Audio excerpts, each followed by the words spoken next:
त्यामुळं कशाचाही अहंकार न बाळगता जगणं सुंदर होईल का, मला वाटतं याचा विचार करा. आणि जगणं कशानं सुंदर होतं? एक तरी कला तुमच्याकडे अशी असली पाहिजे, एक तरी गुण तुमच्याकडे असा असला पाहिजे की ज्याचा समाजाला उपयोग होईल. पु ल देशपांडे, परवा त्यांचं एक भाषण ऐकलं.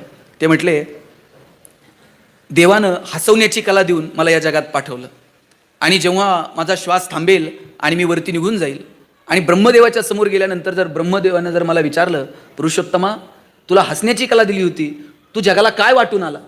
तेव्हा पु ल देशपांडे म्हणतात, मी जगाला काय दिलं याचा हिशोब मी कधीच ठेवला नाही, पण जगानं मात्र मला एक गोष्ट अशी दिली जी देवांच्या बापाला सुद्धा मिळणार नाही. लोकांनी त्यांच्याकडे असणारी एक सुंदर गोष्ट कायम मला देऊ केली, आणि ती म्हणजे त्यांचं हास्य. तुम्ही लोकांसाठी काय करता आणि समाज तुम्हाला काय अदा करतो, मला वाटतं याचा विचार आपण सरतेशेवटी कधीतरी केला पाहिजे. जग जिंकायला निघालेला सिकंदर सरतेशेवटी शून्य होता, आणि आपल्याकडे जे आहे ते सगळं इंद्रायणीत बुडवणारे तुकोबा जाताना मात्र आकाशा एवढे होऊन गेले, आभाळा एवढे होऊन गेले.